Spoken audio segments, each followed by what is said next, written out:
I admit it's pretty exciting to identify which hosts are alive and running on a network, but I'll tell you what, it's even more valuable to you and I to know what services are running on those systems. And using port discovery, it can help lead us to understand what those services are.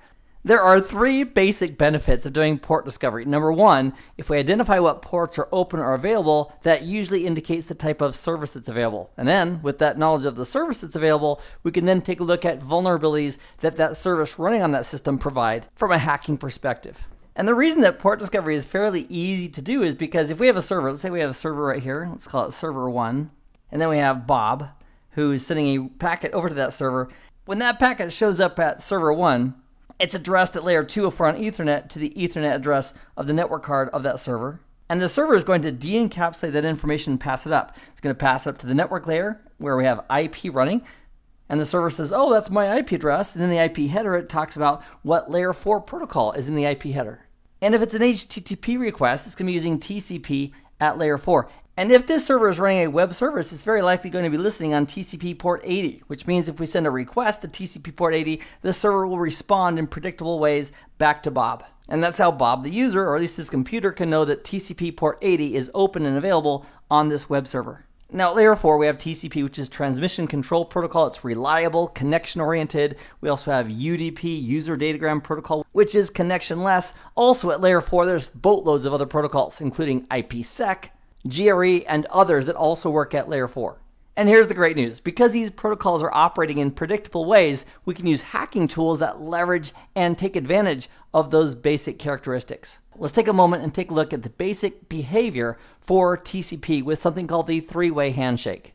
For our example of a TCP 3-way handshake, let's use 2 devices. We'll use Bob as the client sitting at his computer and Lois, who has enabled a server running on her computer. And based on this well-known port of 23, that would appear to be the well-known port for Telnet.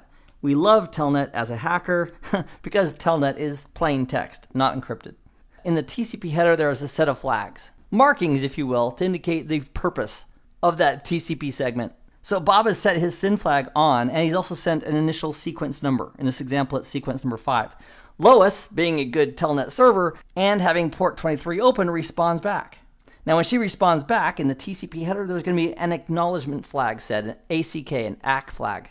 Also, as part of the TCP header, we're going to send an acknowledgement indicating the next sequence number we would expect to get from Bob. So if Bob sent over sequence number 5, we're responding with our acknowledgement back to Bob saying, okay, we got it, and we expect the next sequence number from you to be 6. Also, in this same packet that's going back to Bob, Lois is also sending her own synchronization request and her own sequence number.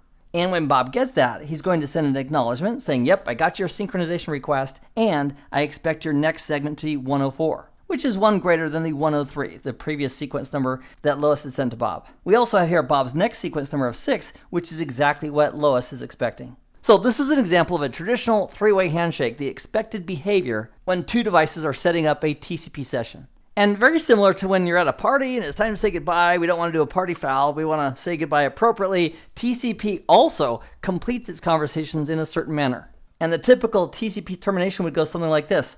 Bob would send as a TCP flag in the TCP header a FIN flag, or the FIN flag being set, with a sequence number. The recipient, in this case Lois, would send back an acknowledgement, which effectively says, yes, I received your termination request. It's also going to send an acknowledgement number associated with that acknowledgement. So because Bob's sequence number was 90, Lois is saying I would expect the next sequence number, if there is any, to be 91. Lois is also sending her own sequence number of 207.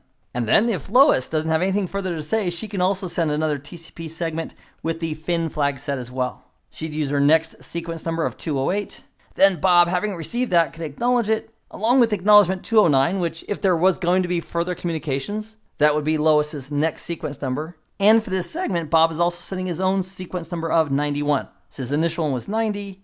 In the acknowledgement that came from Lois, she's expecting the next one to be 91. So Bob is simply following up the conversation with that sequence number of 91. And voila, this TCP session is now terminated.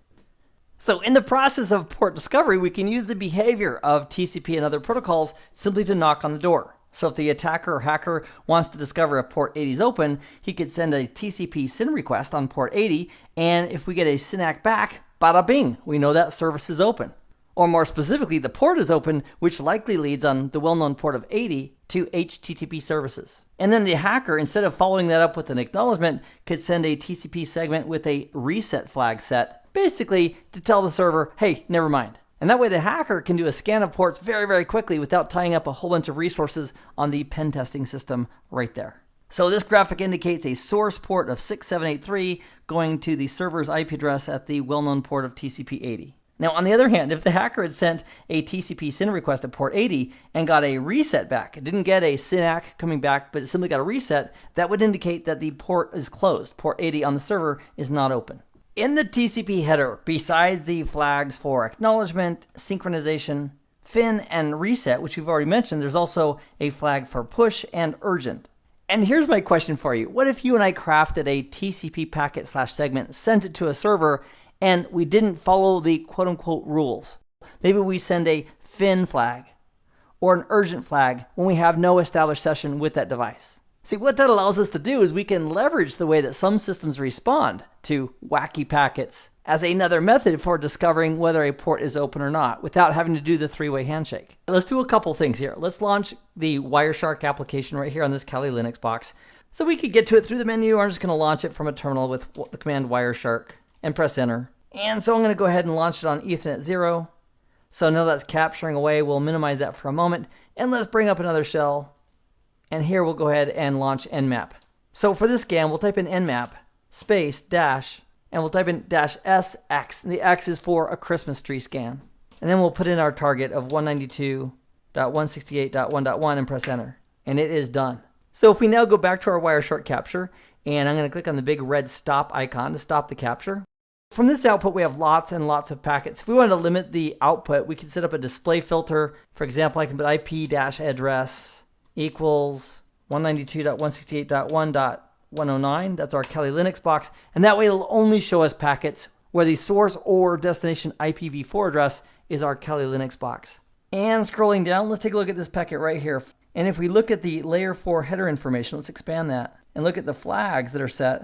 We can see that the urgent flag is set, the push flag is set, the FIN flag is set. That's also reflected right up here. And that's because of the Christmas scan that we're doing from nmap. And then if we scroll down further, we have a whole bunch of resets that we're receiving back from that system for all of those ports where they're not open.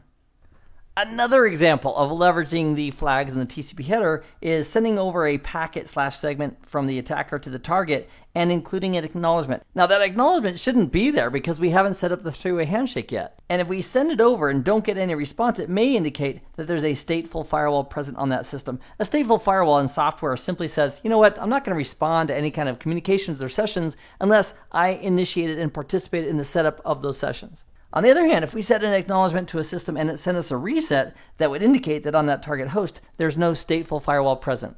It's willing to respond to the attacker with a reset, even though we're giving away some information to the attacker. And that information in this example would be there's no stateful firewall running on this target host.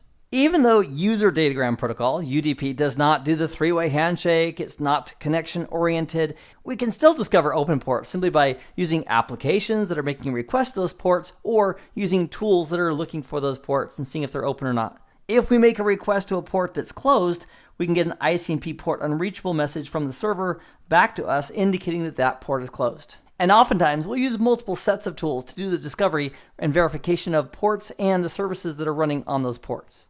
In this nugget, you and I have discussed some methods that protocols use, for example, TCP with its flags, and how those can be leveraged and used by attack and hacker tools to discover open ports that are running on a system. Hey, thanks for joining me in this nugget. I hope this has been informative for you, and I'd like to thank you for viewing.